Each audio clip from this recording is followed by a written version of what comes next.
Hay una verdad que es universal y que el ser humano es tripartito, tridimensional o trino, o tricótomo. ¿Sí?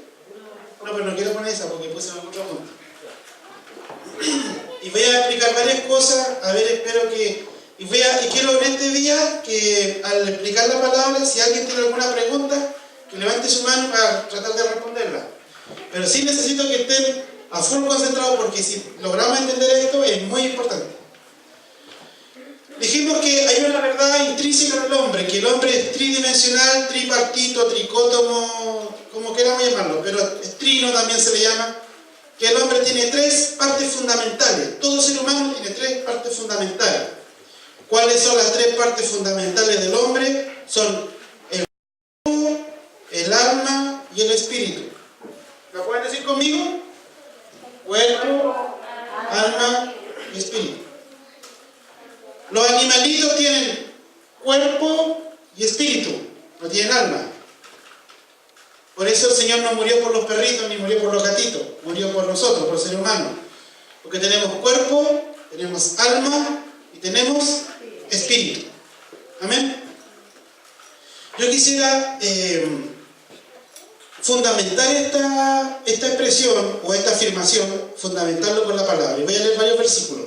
El primero es Hebreos 4:12 y dice así: porque la palabra de Dios es viva y eficaz y más penetrante que toda espada de dos filos y que alcanza hasta partir el alma y aún el espíritu. Ahí van dos, ¿cierto? Alma y espíritu. Y las coyunturas de los tuétanos y discierne los pensamientos y las intenciones del corazón. Las coyunturas de los tuétanos son los huesos, las articulaciones, los músculos, todo eso. Ese versículo en sí solo ya está diciendo que el hombre tiene alma, espíritu y cuerpo. Dice, porque la palabra de Dios es más penetrante que toda espada de dos filos y parte el alma, ya tenemos uno, el espíritu, dos, las coyunturas de los tuétanos son las partes del cuerpo humano. O sea, ahí están las tres ya incluidas. Hebreos 4:12. Hay otro versículo que habla del alma, por ejemplo, Mateo 10:28 dice: y no temáis a los que matan el cuerpo, mas al alma no pueden matar. Temed antes a aquel que puede destruir tu alma y tu cuerpo en el infierno. Ahí está haciendo mención a dos partes del hombre, que es el alma y el cuerpo, ¿cierto? Otro versículo más, mire, Ezequiel 18:20 y el 18:4 dice lo mismo. Dice: el alma que pecare, esa alma morirá. O sea que ya estamos confirmando que en varios versículos dice lo mismo. Hechos 2:27 dice: no dejará mi alma en el Seol, dice la versión hebrea. Dice en la muerte, dice la versión Reina Valera, pero la versión hebrea dice el Seol. Ya sabemos que el Seol es el primer piso del infierno. ¿Se acuerdan que lo explicamos? Seol, Hades, lago de fuego. ¿Se acuerdan? Otro versículo, Primera de Tesalonicenses 5:23 dice: y el Dios de paz os santifica en todo, para que vuestro espíritu, alma y cuerpo sea guardado entero sin reprensión para la venida de nuestro Señor Jesucristo. ¿Ese versículo lo puedes poner? 5:23. Ahí también aparecen las tres áreas del ser humano: espíritu, alma y cuerpo. Primera de Tesalonicenses 5:23. A ver si José lo puede leer. ¿Lo puede leer, José? Ahí está, en la pantalla. ¿En la pantalla? Nicole, ¿me ayuda? Y el mismo Dios de paz os santifique por completo, y todo vuestro ser, espíritu, alma y cuerpo sea guardado irreprensible para la venida de nuestro Señor Jesucristo. ¿Qué es lo que tiene que ser guardado? El espíritu, Alma el alma y el cuerpo. ¿Ven que tenemos tres áreas? Espíritu, alma y cuerpo. Ya, ahora yo voy a hacer una pequeña clase de qué es lo que son las tres cosas. Y luego voy a hablar otro punto fundamental, pero primero voy a decir qué son las tres cosas. Primero, voy a hablar del cuerpo. El cuerpo es tres cosas fundamentalmente. El cuerpo está compuesto de la morfología.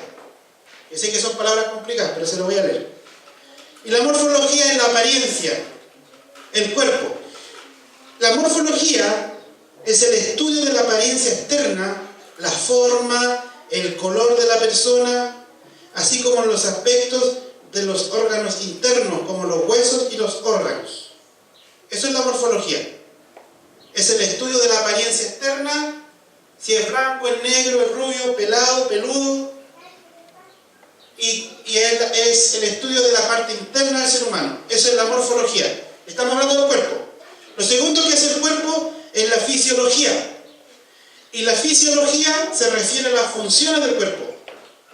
Viene del griego physis, que significa naturaleza, y del griego logos, que significa conocimiento o estudio, de la ciencia que estudia las funciones de los seres vivos. O sea, que el cuerpo es la apariencia, las funciones. Y lo tercero que es la anatomía, que es la ciencia que estudia la estructura del ser humano. Resumo. Nosotros estamos compuestos por cuerpo, alma y espíritu. El cuerpo está compuesto por la apariencia, por las funciones internas y por la estructura externa. Eso es lo que tiene el cuerpo. O sea que, en resumidas cuentas, ¿cuál es el cuerpo, José? Esto. Tus brazos, tus piernas, tus huesos, todo eso. Todo esto el Señor lo hizo, lo creó. Este cuerpito lindo que usted ve, el Señor lo hizo. ¿Amén? La linda persona que usted tiene al lado suyo lo hizo el Señor. A ver, mírenlo, ¿cómo está? ¿Está lindo lo que hizo Dios, no? ¿Al lado? ¿Sí? Ya. Hay unos que están un poquito, llegaron más atrasados a la entrega del cuerpo, pero no. Ya, entonces, ¿qué es lo que es el cuerpo? Es la apariencia, las funciones y la estructura. Ahora vamos a ver qué es el alma, miren. Tenemos cuerpo, ya sabemos lo que es el cuerpo, ¿cierto? Ahora vamos a ver qué es el alma. El alma está compuesta de 3 partes, miren, escuchen. Número 1, el pensamiento. ¿Nos hizo el Señor con pensamiento? ¿Sí? Miren, es la actividad y la creación de la mente, y se dice que todo aquello que se ha traído a existencia es mediante la actividad del intelecto. Ese es el poder mental. Fíjense que poderoso eso. El pensamiento y la mente. Por eso cuando a un hombre se le pone entre ceja y ceja hacer algo, lo hace. Porque lo piensa, lo planifica. Y ve cómo puede hacerlo. Segundo, esta habilidad no la tienen los animales, ¿cierto? ¿O ustedes han visto un animal dibujando una casa, no construir una casa? No. Pero nosotros sí hacemos, ¿cierto? Nosotros pensamos, planificamos. Acá está la prédica. Nosotros pensamos, planificamos. Incluso cuando vamos a vender, nosotros hacemos un cálculo estimativo de cuánto vamos a vender, cuánto vamos a ganar, cuánto sale. Porque si no sacáramos la cuenta, no nos saldría la cuenta de los negocios. ¿Por qué no hacemos eso? Porque tenemos mente, pensamiento. Lo segundo que tiene el alma son los sentimientos, las emociones, que se refieren tanto al estado de ánimo como también a una emoción que determina el estado de ánimo. O sea, la emoción es lo que refleja mi estado de ánimo. De repente andamos así como un caballo. De repente andamos felices. De repente estamos distraídos. De repente ni siquiera estamos, que es peor. Está el puro cuerpo, hermano, puro bulto. Pero mi mente está en otra cosa. Espero en el Señor que su mente esté aquí ahora, me esté escuchando. ¿Amén, César? Amén. Que mi mente esté aquí. ¿Amén? Lo tercero que está en el alma es la voluntad. Que es la intención y la motivación. Que es la actitud de decidir, ordenar la propia conducta. La propiedad que se expresa de forma consciente en el ser humano y en otros animales, y en algunos animales, para reflejar algo con la intención de un resultado. Porque la voluntad tiene que ver con la intención y la motivación. Vamos a resumir. En el cuerpo tenemos la apariencia, las funciones internas y la estructura externa. ¿Se entiende? ¿Se entiende, José? Ya. En el alma tenemos los pensamientos, los sentimientos y la voluntad. Y en el espíritu, que es lo tercero, tenemos otras cosas. Por ejemplo, en el espíritu tengo la conciencia. Cuando voy a hacer algo y digo, esto está mal lo que estoy haciendo, ese no es mi alma, ese es mi espíritu. Porque en el espíritu está la conciencia. Por eso cuando me convierto al Señor, el Espíritu Santo viene a mí y es superior a mi conciencia. Entonces, aunque mi conciencia me diga que algo está bien, el Espíritu Santo me va a decir si está realmente bien o no está realmente bien. Porque el Espíritu Santo, como lo estudiamos el otro día, es superior a mi conciencia. Otra cosa que tiene el Espíritu es el discernimiento, que es la virtud o criterio o el valor moral para percibir la diferencia que hay entre hacer una cosa y hacer la otra. Hay cosas que moralmente podemos hacerlas y moralmente no podemos hacerlas. Y eso se llama discernimiento. Está en el espíritu humano. Y lo tercero que está en el espíritu es la amistad o la comunión, que es la amistad inteligente e intención de mantenerla. ¿Por qué les digo todas estas cosas? Aunque parece aburrido, latero, no es aburrido, latero, es importante. El ser humano fue compuesto por cuerpo. Dijimos que el cuerpo era la apariencia, las funciones internas y la estructura. Mírenme a mí. ¿Qué apariencia tengo? ¿Joven o viejo? Viejito, dice el cuerpo. Ya. Mi cuerpo también está compuesto por funciones internas. Esas ustedes no las pueden ver. Pero un doctor con una radiografía puede ver mi funciones internas. Si funciona bien mi hígado, mis riñones, todas esas cosas. Eso lo pueden ver los médicos, ¿cierto? Y lo tercero que tiene mi cuerpo es la estructura. La estructura. Entonces ustedes miren mi cuerpo, ¿cómo es mi estructura? ¿Es bien estructurado? Bueno, eso todo tiene el cuerpo. Ya. En el alma dijimos que estaban la emoción, la mente, los pensamientos, los sentimientos y la voluntad. Pensamiento, sentimiento y voluntad. Muy bien, ahí lo escribió. El cuerpo, ahí está. El cuerpo está compuesto por la morfología, que es la apariencia, la fisiología, las funciones internas, y la anatomía, la estructura externa. Amén, muy bien. Después dijimos que el alma tenía pensamiento, que es la mente, sentimiento, que son las emociones, y la voluntad, que es la intención o motivación. Estas dos áreas, el cuerpo y la mente, debemos sujetarlo a la obediencia de Cristo. Amén. Porque muchas veces nosotros tenemos estas dos cosas, siempre lo tenemos, o sea, todos lo tenemos, pero muchas veces somos gobernados por nuestra alma. ¿Qué es lo que me gobierna? Me gobiernan mis emociones, por ejemplo. Hoy día estoy cansado, no voy a la iglesia. No peleé con tal persona, no voy a la iglesia. Sin embargo, ese mismo criterio no lo aplicamos, por ejemplo, en el trabajo. Yo no digo en el trabajo, estoy aburrido, no voy a trabajar. No, en el trabajo tengo que trabajar porque me están pagando un sueldo, y si no voy, me van a echar, no me van a pagar el sueldo. Pero cuando se trata de las cosas del Señor, muchas veces nos gobierna la mente, los pensamientos. Muchas veces nos gobiernan las emociones. Por ejemplo, se dice que cuando pasan los años en el matrimonio, cuando uno ama a una mujer o la mujer ama al hombre, a veces la atracción física ya se acaba. ¿Pero por qué uno sigue con esa persona? Porque decidió vivir con esa persona. Entonces a lo mejor ya no hay atracción física, pero ya hay una decisión. Porque el amor es una decisión, al final. Es una decisión. Uno decide amar a alguien. Por ejemplo, yo le voy a decir, la Alma no tendría por qué amarme. Mire, yo no soy el mismo de antes. A los 19 años yo era Tom Cruise. Brad Pitt.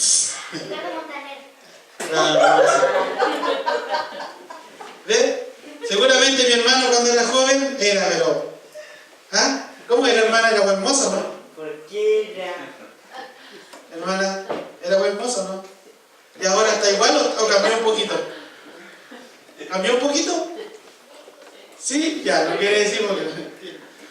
Pero igual lo quiere porque decidió quererlo, ¿sí o no? El amar es una decisión. Y dijimos que en el espíritu está mi conciencia del bien y el mal, el discernimiento y la comunión. ¿Por qué hago esta descripción? ¿Por qué hago esta descripción de la composición del hombre? Porque hay una cosa que no se nos había enseñado. César, siente el otro lado. Había una cosa que no se nos había enseñado y que yo quiero compartirlo con ustedes. Miren, ¿Por qué este tema que yo estoy planteando se llama paternidad tridimensional? Porque nosotros necesitamos tener un papá del cuerpo, un papá del alma y un papá del espíritu. ¿Sí o no? ¿Sí o no, César? Bien. Entonces yo quiero, voy a leer varios versículos para explicar esto. Vamos a hacer un ejemplo. Mi papá del cuerpo se llama Daniel Venegas. Mi papá, Daniel Venegas. ¿Cómo se llama el papá de tu cuerpo, Luis? Claudio Maniqueo. Claudio Maniqueo. ¿César, cómo se llama el papá de tu cuerpo? ¿Cómo se llama? Rigoberto Nicocheo. ¿El papá de tu cuerpo? Bueno, no está muy bien. ¿El papá de tu cuerpo cómo se llama? Ronnie Venegas. Soy yo. No, soy yo. ¿El papá de tu cuerpo cómo se llama, hermano Marco? Oscar Bravo. Oscar Bravo. ¿Cómo se llama el papá de tu cuerpo, Vitoco? José. Ya. Ese es el papá del cuerpo. ¿Sí o no? Ya. Pregunta, ¿cómo se llama el papá de tu alma? Aquí es donde empieza el dilema y la confusión y todo. Y yo le puse un título aquí en mi disertación que se llama Aclarando la controversia. Quiero aclarar esta controversia basada en la palabra de Dios. ¿Ya? Quiero decirlo anticipadamente. El papá de tu alma es Dios, porque Dios es el dueño de tu alma. Ya sea en estado de Padre, en estado de Hijo, en estado de Espíritu Santo, porque Dios es Padre, Hijo y Espíritu Santo, cualquiera de los tres, como lo queramos llamar, Él es el Padre de nuestra alma. Lo vamos a explicar con la palabra. Mire, voy a decirlo con los versículos.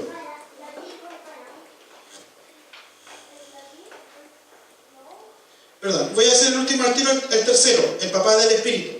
¿Quién es el papá del Espíritu? El papá del Espíritu es un ser humano del cual Dios ha puesto para que sea tu tutor, tu maestro, tu consejero, como queramos llamarlo. Ahora, en el Antiguo Testamento ya habían padres espirituales. Voy a explicarlo aquí en Génesis 45:8. Miren la sorpresa que nos vamos a encontrar aquí. Dice, ahora pues, no fuisteis vosotros los que me enviasteis aquí, sino Dios. Está hablando José, el soñador o el visionario. Dice, y él me ha puesto por padre de Faraón. ¿De quién era padre José? De Faraón. Léalo, ahí está. Y Señor, con S minúscula, de toda su casa, y a gobernar sobre toda la tierra de Egipto. ¿Sabe por qué Faraón le confirió la confianza a José de que gobernara junto con él la tierra? Porque José ya había comenzado a ejercer una función espiritual para Faraón. Por eso José dice que Dios lo puso como padre de Faraón. Obviamente que en los edictos, en los decretos del Faraón, nunca lo iba a decir en público. ¿Por qué? Porque el egipcio era superior al hebreo, una raza siempre discriminada. Vamos a ver otro ejemplo. Jueces 17:10 dice, entonces Micaía le dijo, quédate conmigo y sé padre y sacerdote para mí. Porque en la cultura hebrea ya se estilaba hacer esto. Cuando le dice una persona a otra, por favor quédate y sé mi papá, lo que le está diciendo es, sé que no eres mi papá, pero tus consejos me hacen bien. Entonces lo adopta como papá. En la cultura hebrea era muy normal. Dice, y sé padre y sacerdote para mí, y yo te daré 10 piezas de plata por año, el vestido y la comida, y el levita entró. Entonces quiere decir que la persona a la cual le pidieron que fuera padre lo aceptó. Vamos a leer Jueces 18:19, otro caso. Y ellos respondieron, calla, pon la mano sobre tu boca y ven con nosotros, y sé padre y sacerdote para nosotros. ¿Se fija? Otro caso donde le están pidiendo a un ser humano que sea padre. Génesis 4:20 y Génesis 4:21 nombran dos tipos de padres más, miren. Y Ada dio a luz Jabal, el cual fue padre de los que habitan en tiendas y tienen ganado. ¿Lo leyeron en la pantalla? Y el 4:21 dice, su hermano se llamaba Jubal, el cual fue el padre de todos los todos los cantores o todos los músicos. Isaías 22:21 dice: lo vestiré con tu túnica, con tu cinturón lo ceñiré, tu autoridad pondré en su mano, y llegará a ser un padre para los habitantes de Jerusalén y la casa de Judá. ¿Quién iba a ser un padre? Un hombre. ¿Se fijan? No es el padre del cuerpo, que es el papá biológico, ni es el padre del alma, que es insustituible. El padre del alma siempre va a ser Dios, porque Dios es el dueño de las almas. Pero mi espíritu humano, no el Espíritu Santo con mayúscula, mi espíritu humano, ¿cuál es mi espíritu humano? Mi conciencia, mi discernimiento y mi comunión necesitan tener un tutor.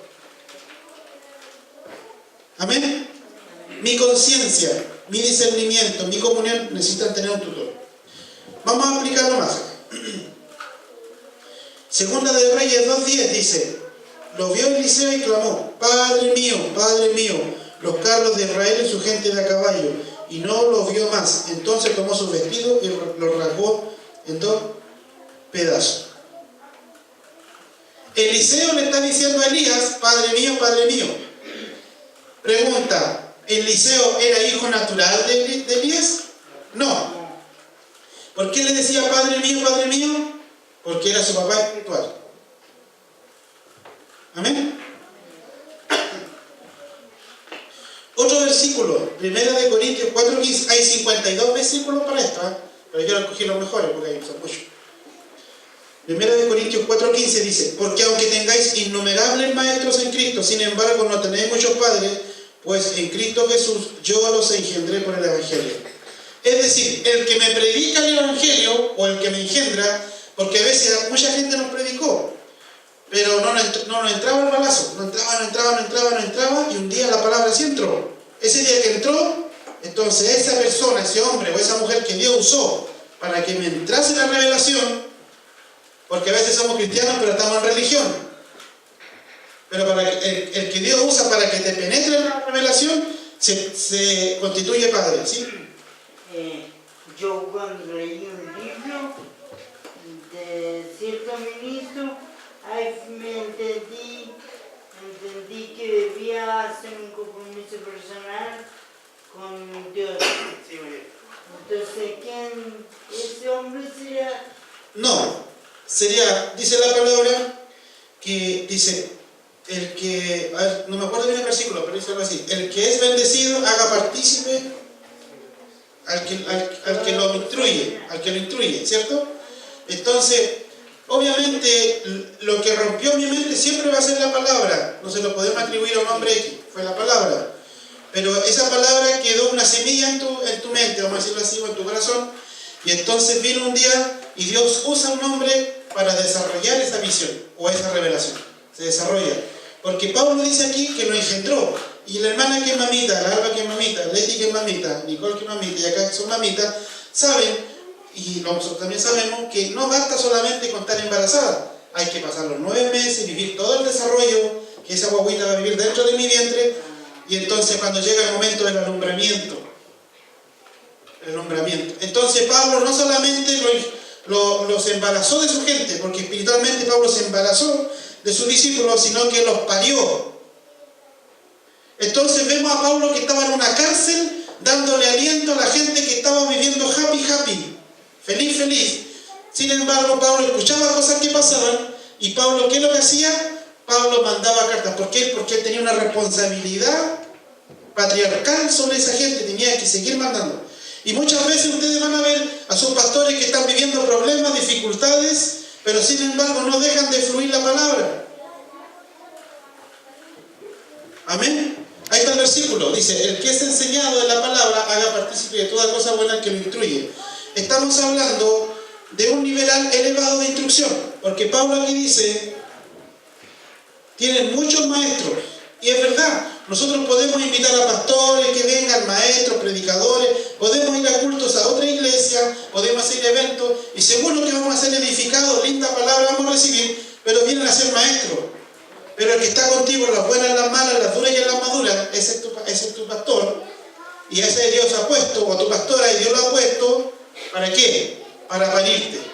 Entonces, hay algunas personas que te producen más dolores de parto que otros, ¿sí o no? Pero ahí tenemos que estar, porque esa es parte de nuestra responsabilidad. Primera de Tesalonicenses 2:11 dice: así como sabéis de qué manera os exhortábamos, alentábamos e implorábamos a cada uno de vosotros, como un padre lo haría con sus propios hijos. ¿Se fijan cómo lo hacían los apóstoles? Y están cumpliendo ¿qué función? La función patriarcal sobre el Hijo de Dios. ¿Amén? Ahora, quiero decir algo muy importante. Un papá espiritual puede suplir la carencia de un papá natural del cuerpo, pero nunca podrá suplir la carencia de un papá del alma, porque el alma es de Dios. Por eso es que Dios pelea por las almas, no pelea por los espíritus. Pelea por las almas, porque el espíritu siempre vuelve a Dios. El espíritu es la vida que se fue prestada, pero el alma no. El alma está en juego, el alma de tus seres queridos está en juego, el alma de tus hijos está en juego, y eso es lo que nosotros debemos pelear. Pero una vez que la persona decide recibir a Jesús en su corazón y servirlo, entonces su alma, Dios viene y hace morada en él, en su corazón, en su mente. Afecta su conciencia, su discernimiento.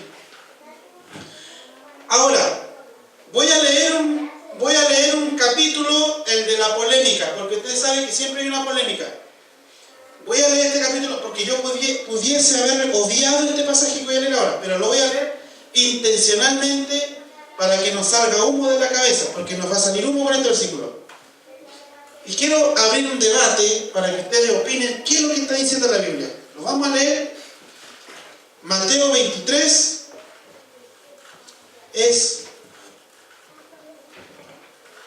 y este versículo es muy usado. Les voy a decir una cosa. Hay 52 versículos que dicen una cosa, pero hay un solo versículo que dice otra cosa. Y se contrapone a los otros versículos. ¿Están aquí? Dice: entonces habló Jesús a la gente y a sus discípulos diciendo: en la cátedra de Moisés se sientan los escribas y fariseos. ¿De quién está hablando? Ponga atención, porque hay que leer bien el contexto para entender. Si no apareciera esta palabra escriba y fariseo, que hubiese quedado la tole en este versículo. Pero gracias a Dios que puso este versículo, porque este nos va a ayudar a dilucidar qué quiere decir Jesús. Así que todo lo que os digan que guardéis, guardadlo y hacedlo. Lo que les diga quién: los fariseos y los escribas y fariseos, ya. Pero no hagan conforme a sus obras, porque ellos dicen pero no hacen. ¿Quiénes son los que dicen y no hacen? Los escribas y los fariseos. ¿De quién está hablando? De los escribas y los fariseos. Ya. Porque atan cargas pesadas y difíciles de llevar y las ponen sobre los hombros de los hombres, pero ellos ni con un dedo quieren moverlas. ¿Quiénes hacen esto?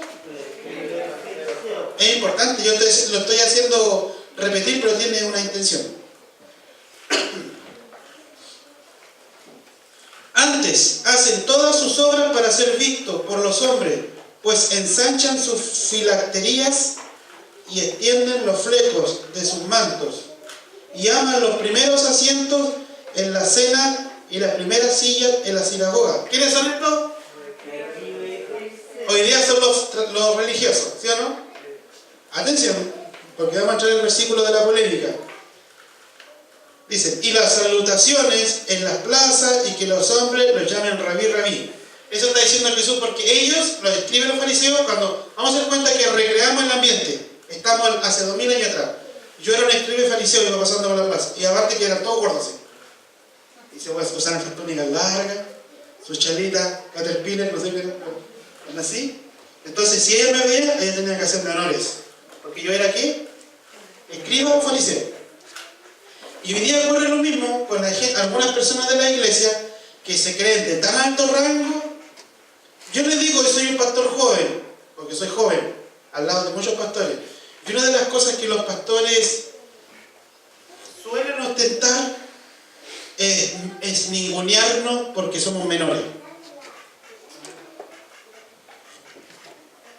Incluso cuando uno empieza la vida laboral, ¿por qué al que recién está haciendo la práctica les pagan menos que a los que llevan más años?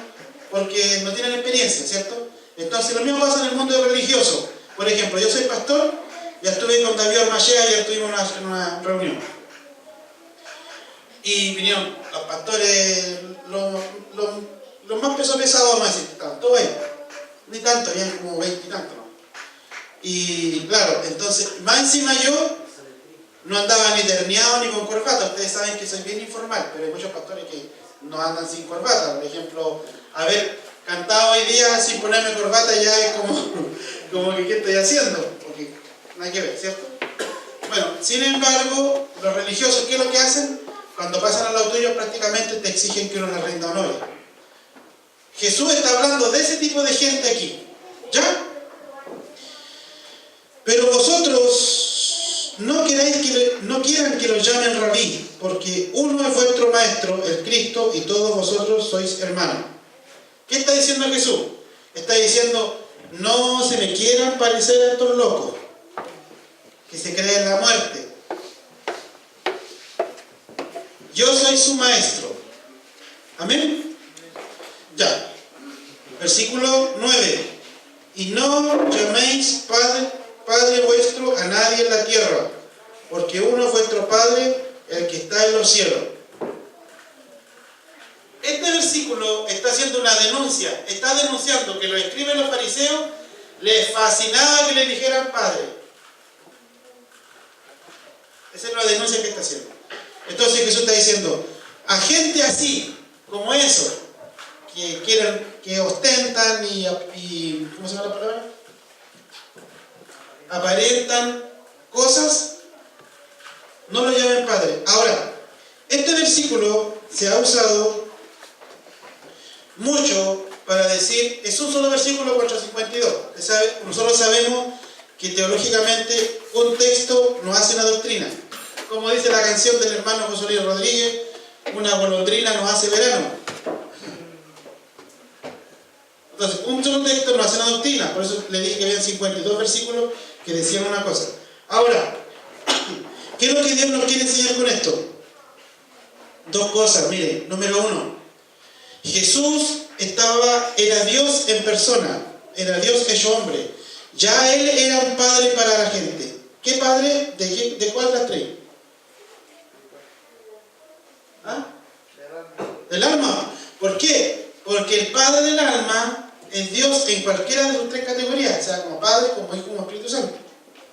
Y aquí Jesús era Dios hombre, entonces Jesús como Dios hombre ya era el Padre del alma de ellos, era el dueño de sus almas, Jesús.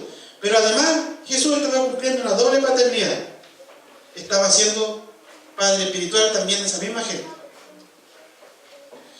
Y cuando habla aquí, se está refiriendo, pues yo no tengo aquí el escrito original, pero cuando Jesús está hablando aquí, no está hablando a Padre espiritual, está hablando a Padre del alma. Entonces lo que Jesús está diciendo, se está anticipando, y yo lo voy a demostrar ahora, se está anticipando porque está diciendo, yo voy a hacer algo en unos días que va a confirmar mi paternidad sobre ustedes. Y ahora voy a explicar eso.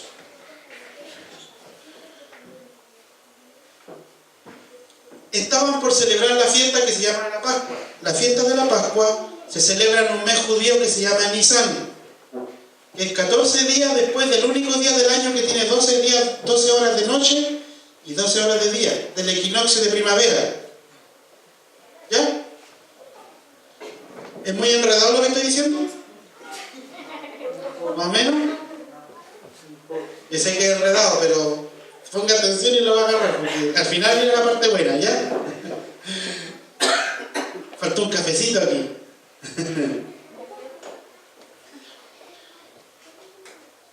Jesús vivió entre 33 y 35 años en la tierra, pero celebró una sola vez la fiesta de la Pascua. Porque la fiesta de la Pascua se inició en el Génesis En el capítulo 12 se hizo la primera vez la fiesta de la Pascua. ¿Qué es la fiesta de la Pascua? No es la Navidad, que viene ahora, la otra semana. Tampoco es lo que se celebra en una semana más en Navidad. Duele el brazo. Lo que se celebra es una fiesta pagana, pero yo no voy a decir nada si viste en árbol, no me meto en eso, cada uno haga lo que quiera, si pone luces, no pone luces. La Navidad realmente este año cayó el día 9 de septiembre. Ese fue el día que este año nació Jesús, fue el cumpleaños. Ahora, lo que quiero decir es lo siguiente. Pascua significa muerte. ¿Qué significa Pascua? Muerte. Y Navidad significa nacimiento o natividad. La fiesta de la Pascua fue una ceremonia que se realizó cuando los israelitas estaban presos de los egipcios. Y entonces el Señor los iba a liberar por manos de Moisés, pero Faraón no los dejaba arrancar. ¿Se acuerdan? Y entonces vino el Señor y le dijo a Moisés: pinta los dinteles de las puertas con sangre. Es el travesaño. El dintel es este palo. A ver. Este es el palo de la puerta aquí. Tiene este aquí y el de arriba. Este es el dintel. Entonces ellos lo que tenían que hacer, matar un corderito y con la sangre del corderito tenían que pintar la puerta arriba. El dintel, el marco de la puerta. Y ese día el Señor iba a mandar un espíritu de muerte para matar a todos el hijo mayor de cada familia que no tuviese marcado o pintado el marco de la puerta. Entonces el Señor le dijo: ustedes los judíos o los hebreos pinten el marco de la puerta con la sangre de un cordero, y yo voy a saber que en su casa ustedes temen a Dios y la muerte no pasará por su casa. Y ese fue el día de la masacre más grande en el pueblo de Egipto. Murieron los hijos mayores de todos los egipcios. El hijo mayor de Faraón también murió. Ese corderito que se sacrificaba para pintar el marco de la puerta, porque desde esa vez se hizo todos los años la misma fiesta, simbolizaba a un cordero que iba a venir muchos años después e iba a derramar su sangre de una vez para siempre, para no tener que hacer nunca más esa ceremonia. Y ese cordero que vino y murió en la cruz por nosotros fue Jesucristo. Amén. Amén. Jesucristo vino, murió en la cruz, y su sangre no solamente marcó nuestros dinteles de nuestras puertas, sino que marcó nuestros corazones, nos dio libertad, nos dio sanidad, nos dio salvación. Y dice un versículo que por su llaga fuimos curados, así que a través de su sangre tenemos poder para ser sanos de toda enfermedad, para ser liberados de todo espíritu, de toda opresión, de toda esclavitud. En el nombre de Jesús está la autoridad. Amén. Eso es lo que está sobre nosotros, el poder sobrenatural de la sangre de Jesús. Ahora, Jesús estaba por ir a la cruz. Y entonces, cuando Jesús iba a ir a la cruz, porque me di tremenda vuelta para llegar a esto, porque quería explicar así. Y le pido al Espíritu Santo que ustedes lo puedan entender y dimensionar aún lo que yo mismo no puedo dimensionar, porque hay cosas, cada vez que lo leo lo dimensiono más, pero ojalá podamos. Jesús, antes de ir a la cruz, le compartió la cena a los discípulos o apóstoles. Lo que vamos a hacer hoy día, el pan y el vino. Vamos a tomar vino y pan. ¿Ya? Y esta ceremonia, lo que Jesús hizo, por favor, attention please, aquí está lo bueno. Lo que Jesús hizo y tenía que hacer con los discípulos, Jesús dijo ya, porque Jesús, cuando empezó su primer año de ministerio, él decía: mi hora aún no ha llegado, le dijo a María. Después, en el segundo año de ministerio, se ve a Jesús diciendo: mi hora está cerca. Pero en el tercer año Jesús decía: mi hora ha llegado. Fíjense, ustedes lo con calma, ustedes, sé que es largo para leerlo, pero ustedes pueden leerlo. Pero cuando Jesús comenzó a decir: mi hora ha llegado, él sabía que estaba a pocos días de morir. Es más, él sabía que cuando se cumpliera la Pascua, en esa fecha, que aproximadamente es como el 14 o el 15 de abril, que es la fiesta que se llama Semana Santa, él tenía que ser crucificado. Entonces, un día antes, o la noche anterior a que lo entregaran y crucificaran, Jesús tenía que hacer algo importante porque Él nos introdujo en el nuevo pacto. Y esto es lo poderoso. Me estoy dando la vuelta para que ustedes lo dimensionen porque es pesado. Jesús tenía que hacer algo. Escuche bien. Jesús tenía que introducir a los discípulos en la paternidad.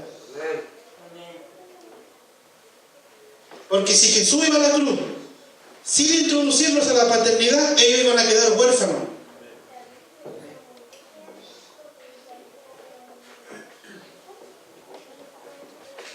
¿Y cómo los introduce? Por medio de la celebración de su cena, que es la que vamos a vivir.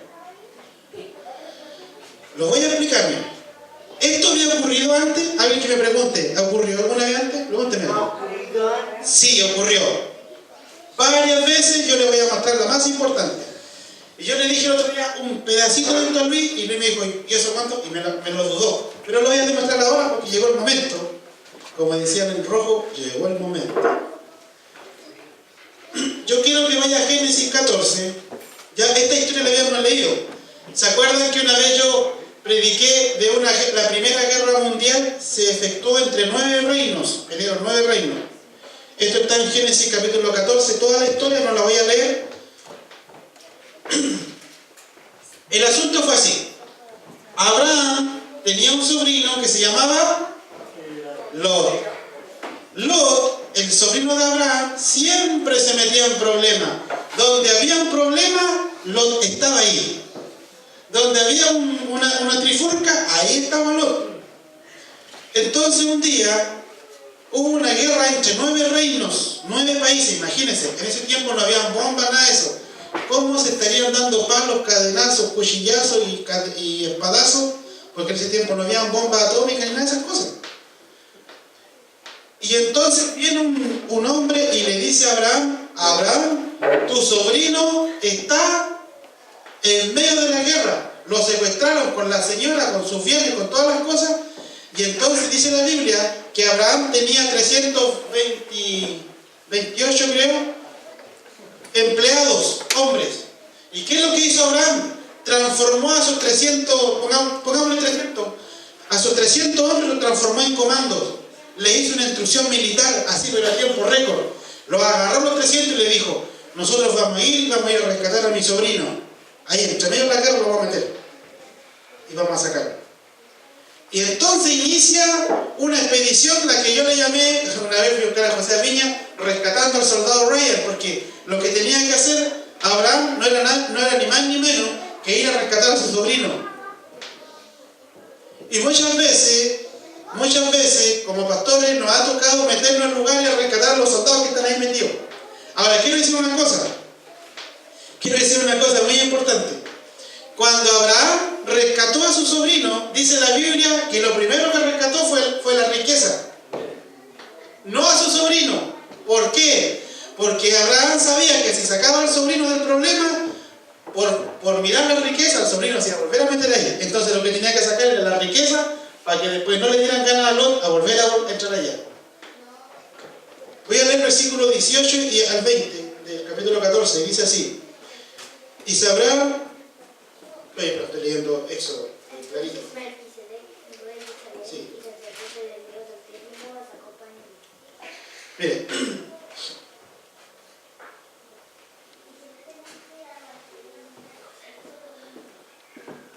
A ver, voy a leer aquí, dice.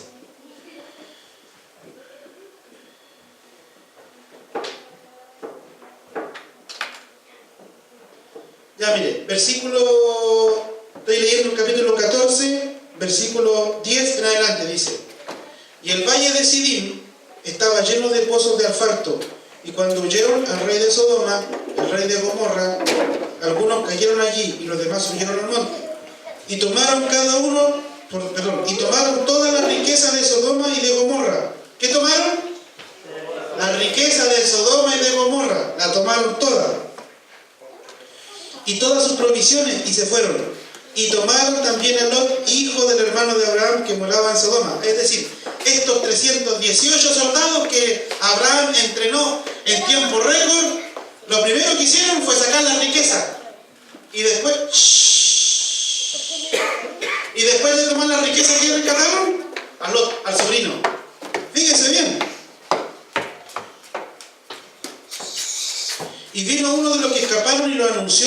el hebreo que habitaba en el encinar de Mamre, del amorreo, hermano de Escol y hermano de Aner, los cuales eran aliados de Abraham. Oyó Abraham que su pariente estaba prisionero y armó a sus criados, los nacidos en su casa, 318, y los siguió hasta Dan. Y cayó sobre ellos de noche él y sus 318 soldados, y le atacó, y le fue siguiendo hasta Oba, al norte de Damasco, y recobró todos los bienes y también a Lot. ¿Qué recobró primero? Y después, ¿por qué recobró los bienes primero? Porque si saca los de ahí y los bienes quedan adentro, Lot se vuelve a meter adentro. Entonces dice Abraham, para que no se nos vuelva a meter adentro, saco los bienes primero y después saco a Lot. Entonces volvió de la derrota de Kedorlaomer y de los reyes con los que estaban, y salió el rey de Sodoma a recibirlo del valle de Sabe, que es el valle del rey. Entonces Melquisedec, rey de Salem, sacerdote del Dios Altísimo, sacó pan y vino. ¿Qué sacó? Ah, aquí está la cosa. Aquí está la cosa, miren, a ver si la agarraron. Dice, y le bendijo diciendo, bendito sea Abraham, el Dios Altísimo, creador de los cielos y la tierra, y bendito sea el Dios Altísimo que entregó al enemigo en tu mano, y le dio a Abraham el diezmo de todo. Este tema del diezmo es complicado. Entonces el rey de Sodoma dijo a Abraham, dame las personas y toma para ti los bienes. Y respondió Abraham al rey de Sodoma, he alzado mi mano a Jehová Dios Altísimo, creador de los cielos y la tierra, que desde un hilo hasta una correa de calzado nada tomaré de ti, de lo que es tuyo, para que no digas, yo enriquecí a Abraham. Mire, aquí lo resumo la historia. Viene a Abraham, rescata a su sobrino. ¿Cómo se llama el sobrino? ¿Con cuántos soldados lo rescató? ¿Cuántos reinos estaban en guerra? 9. Había una tremenda tole-tole. Viene Abraham con 318 soldados que él mismo formó, no sé dónde lo entrenó, pero lo entrenó, se metió, sacó los bienes, sacó al sobrino, ¿sí o no? Luego de esa victoria, el Señor hace algo sobrenatural. Coloca delante de él a un ser humano que solamente aparece 2 veces en la Biblia, en 2 versículos, nunca más aparece, no se sabe nada más de él, nunca más aparece. ¿Y sabe lo que hace este hombre? Este hombre miró a Abraham y dijo, este es de verdad, es valiente, arriesgó su vida, arriesgó gente para ir a salvar a uno, es un hombre de convicciones, de principios. ¿Sabe lo que hace? Lo que hace Melquisedec es darle pan y vino. El pan y el vino fue la primera vez que se usó el símbolo en la Biblia. El pan y el vino. Están aquí, ¿cierto? El pan y el vino. ¿Sabe lo que hizo Melquisedec con Abraham? Lo introdujo la paternidad.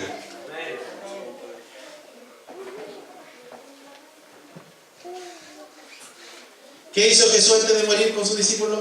Los introdujo a la paternidad. Posteriormente los discípulos iban a vivir los días más gloriosos. ¿Saben ustedes? Antes de que Jesús los introdujera a la paternidad, ellos solamente tenían la cobertura de Jesús. Escúchenme lo que voy a decir. Antes de que Jesús les compartiera el pan y el vino a los discípulos en la cena, ellos solamente disfrutaban de la cobertura de Dios, de Jesús. Pero no podían hacer los milagros que Jesús hacía. Recuerden que fueron a orar por uno y le dijo, no se nos escaparon a los demonios como se te echan afuera a ti. ¿Se acuerdan? Venían con el rabo entre las piernas los discípulos porque ellos fueron a orar por un endemoniado y el endemoniado no era liberado. ¿Por qué? Porque todavía no habían sido introducidos a la paternidad. Ellos solamente tenían la cobertura de Jesús. Y la religión, eso es lo que hace hoy día con la iglesia. La religión hoy día, ¿qué es lo que hace? Te da cobertura. Pero la revelación de Jesucristo y del reino es introducirte en la paternidad. Porque en la paternidad hay mucho más que en la cobertura. En la cobertura yo tengo un techo. Hasta donde llegó el pastor nomás. Hasta ahí puedo. Hasta ahí puedo. Pero en la paternidad espiritual es diferente. Porque en la paternidad espiritual, tu padre espiritual siempre va a querer que tú lo superes. Vamos a hacer un ejemplo. Pitoco es su hijo, ¿cierto? Usted quiere que Pitoco, si Pitoco un día lo pudiese superar en riqueza, en bienes, ¿usted estaría feliz o estaría triste? ¿Feliz, sí o no? ¿Por qué? ¿Por qué feliz? ¿Pero por qué más? A ver, lo más importante, ¿por qué es su? ¿Qué es lo que es? Porque es su hijo. Porque es su hijo. Cuando alguien es hijo y el otro obviamente es padre, uno promueve que sea catapultado a cosas más grandes. Pero si tú estás bajo una cobertura, tú tienes un techo, no lo puedes pasar ese techo. Porque nadie puede ser más importante que el pastor. Te coloco la pata encima. Yo no te puedo usar más a ti que a tu pastor. Debajo. Pero en el reino no es así. Por eso el Señor quería introducir a la paternidad. Ahora, escuchen bien. Cuando los discípulos fueron a compartir la cena con el Señor, escuchen bien, desde ahí en adelante comienzan los apóstoles a hacer milagros. Antes de eso, no hicieron ni un milagro. No, cuando vino el Espíritu. No. Esto fue antes. Aquí comenzó. Después te lo voy a demostrar. Sé que tú eres más analítico. Después te lo voy a demostrar porque es clase particular. Lo hace Jesús, le hace la cena y comienzan a ocurrir los primeros milagros. Mire, número 1, a las mujeres se le abrió la vista espiritual. ¿Vieron ángeles? ¿Antes habían visto ángeles? No. ¿Hablaron auditivamente con los ángeles? ¿Antes habían hablado con los ángeles? Comenzaron a hacer cosas que antes no podían hacer. Cuando alguien es introducido en la paternidad, se te abre la misma impartición del que te abrió la paternidad.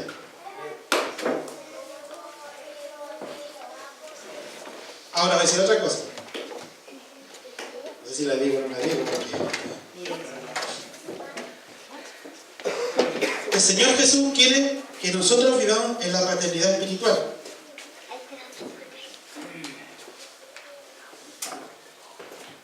Cuando Melquisedec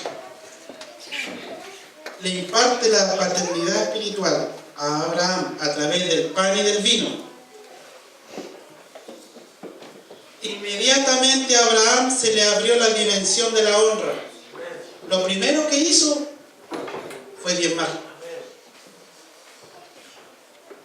Pero ese diezmo Dios lo miró como semilla. ¿Saben por qué? Porque hasta ese día lo que le había dicho Melquisedec, porque Melquisedec lo bendijo de boca nomás. ¿Cómo lo bendijo? De boca. ¿Cómo te bendicen los pastores? De boca. Y es verdad, porque a veces no tenemos la plata para pasártela. Pero una palabra de tu pastor te puede abrir, te puede liberar. Te puede liberar la tierra, te puede liberar la finanza, te puede liberar la familia, te puede liberar cualquier cosa. Cuando hay un hombre y una mujer que dimensiona la honra, la palabra de ese pastor o sacerdote que te dice, te libera el ámbito. Aunque el sacerdote o pastor esté desalineado. Póngame atención, no se me vaya. Recuerde a Ana, Elí cómo estaba, bien con Dios, más o menos cómo estaba. Estaba medio fai, ¿sí o no? Estaba ahí nomás. Ya había sido desechado por Dios. Sin embargo, esa mujer honraba a ese hombre. Y como la honra fue esa semilla. ¿Cuál es la semilla? La honra. La honra. Esta mujer honró a su enemiga, porque su enemiga dice que todos los días la hería, todos los días la sacaba en cara, que no tenía hijo. Ella no le faltó el respeto. Después el esposo le faltó el respeto a ella diciéndole, come mujer, no te soy mejor que 10 hijos. Una declaración estúpida. Obviamente que para una mujer no es lo mismo un hijo que un esposo. Un esposo nunca va a reemplazar a un hijo, ¿sí o no? Nunca la va a reemplazar. No le faltó el respeto. Vino el sacerdote y la trató de curar y él no le faltó el respeto. Ella no le faltó. La honra fue su semilla y esa semilla produjo que el sacerdote soltara la palabra y en menos de 9 meses la mujer estaba ahí nuevamente con su hijo. Y a los 2 años lo fue a entregar. Pero miren, attention please, que aquí estoy cerrando. los discípulos comenzaron a experimentar lo sobrenatural. Ana experimentó lo sobrenatural. Abraham también experimentó lo sobrenatural. ¿Cuándo? Mire, cuando Melquisedec bendijo de boca a Abraham, Abraham no tenía hijo. Está aquí, ¿cierto? No tenía hijo. Pero había una palabra sobre él. Pero no tenía hijo. Mire lo que dice el capítulo 15 en los primeros versículos. Después de estas cosas, ¿de cuáles cosas? Después de haber ido a meterse en una guerra, rescatar al sobrino. Ustedes saben que cuando los sobrinos están en problemas no tienen que meterse, no hay problema. Ya. Después que sale Melquisedec, le da pan y vino. Después de esto, él pone una semilla de honra, el diezmo. ¡Qué obediencia! Pero Abraham no tenía tanta revelación seguramente. Pero después de todas estas cosas vino la palabra de Jehová a Abraham en visión. ¿Sí o no, Luis? ¿Después de qué vino la palabra de Jehová? Después de estar metido en los problemas. Después de haber ido a rescatar a uno. Después de haber sido introducido en paternidad. Quiere decir que antes de haber sido introducido en la paternidad no había venido la palabra de Jehová sobre él. Diciendo, no temas, Abraham, yo soy tu escudo y tu galardón será sobremanera grande. ¿El galardón de qué? Miren, el galardón de haber rescatado a su sobrino. ¿Cuál galardón? El galardón que es el fruto de haber sido introducido a la paternidad y haber entendido eso y haber puesto en las manos de Melquisedec su diezmo. Eso fue lo que lo introdujo. ¿Y qué es lo que hizo ahora el Señor? Dice, y respondió Abraham, Señor Jehová, ¿qué me darás siendo así, que ando sin hijo? Y el mayordomo de mi casa es el Damaseno, Eliezer. Dijo también Abraham, mira que no me has dado prole. O sea, le está diciendo a Abraham, tengo casi 100 años y todavía no tengo hijo. Eso está diciendo. Y aquí viene la promesa del hijo. Antes de la paternidad espiritual, Abraham no tenía prole. Después de la paternidad espiritual, Abraham sella y se desata la bendición. ¿Me agarró lo que le dije? Ahora, dice la Biblia que le salió al encuentro en Salem. Melquisedec le salió al encuentro a Abraham en Salem. Y Salem es la misma ciudad de Jerusalén, que acaba de ser promulgada hace pocos días por Donald Trump como la capital de Israel. Jerusalén, que es la vieja Salem, significa ciudad de paz o posesión de paz, o el pacificador. Entonces la palabra de Dios es tan sencilla como esta, hermano. Yo sé que a lo mejor me dio una vuelta larga. Número 1, la paternidad espiritual es necesaria para nosotros. Si alguien quiere vivir en cobertura, no hay problema. En serio que no hay ningún problema. Pero si alguien quiere experimentar la promoción, la dimensión, el impulso, el avance de vivir bajo paternidad, ¿qué significa vivir bajo paternidad? Es permitir que alguien, que una persona que Dios puso, te ayude en cuanto a tu conciencia, tu discernimiento, a tu comunión. Es permitir, es rendir tu alma, tu pensamiento, tu mente, tu sentimiento, tu voluntad a Dios primero, como Padre de tu alma, y permitir que seas formado. Porque eso es lo que es, formarte. Vamos a leer, terminamos aquí, 1 Corintios 11. ¿Lo entendieron? Gracias, César.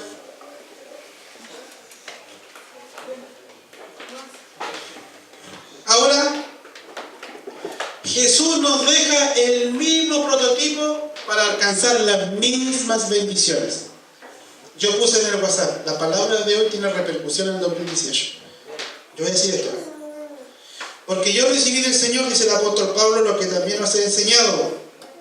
Quiere decir que Pablo practicaba esto, porque él tenía hijos espirituales. Que el Señor Jesús, la noche que fue entregado, ¿qué noche fue? La noche que fue entregado,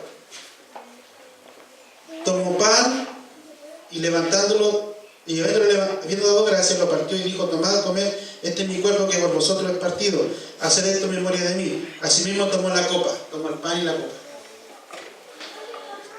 Después de haber cenado, diciendo: esta copa es el nuevo pacto en mi sangre, haced esto todas las veces que la bebiereis en memoria de mí. Así pues, todas las veces que comiereis este pan y bebiereis esta copa, la muerte del Señor anunciáis hasta que Él venga. Luego del versículo 27 en adelante, habla del peligro de tomar la Santa Cena indignamente. Dice: de manera que si cualquiera que comiere este pan o bebiere esta copa indignamente, será culpable del cuerpo y de la sangre del Señor.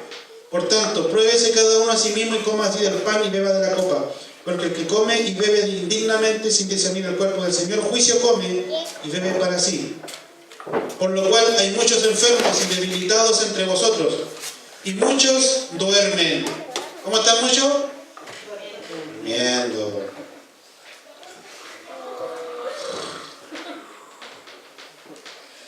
Hermano, yo quiero hacer un llamado en este día, en esta tarde, este sábado que nos hemos reunido, en este Shabbat, para tres cosas. Número uno, llamarles a la reflexión.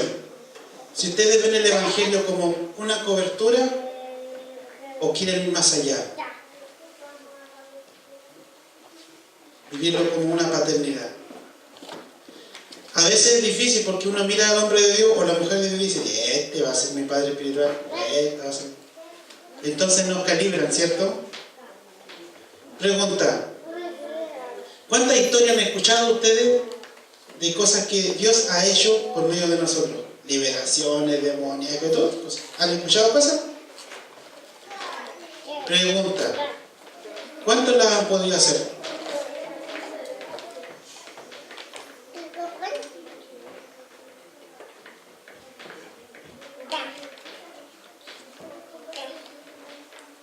Sin morir en el intento. Pregunta. Voy a hacer una pregunta nomás. Nos gustaría así que ir a una liberación y que los monos vuelen y todo eso, y que se nos abran los ojos y ver los demonios como arrancan. De verdad, estoy preguntando. Sí que nos gustaría, ¿cierto? Bueno, eso se imparte por la paternidad. Yo a veces digo: tengo que ir a liberar a tal parte, y de repente digo: no voy a llegar a nadie. ¿Por qué? Bueno, Marco, el único que yo podría decir que va. ¿Pero por qué? Es por la impartición. Porque a veces hay impartición en nuestra mente, mucha impartición de religión. La otra vez fuimos a liberar la Mashi.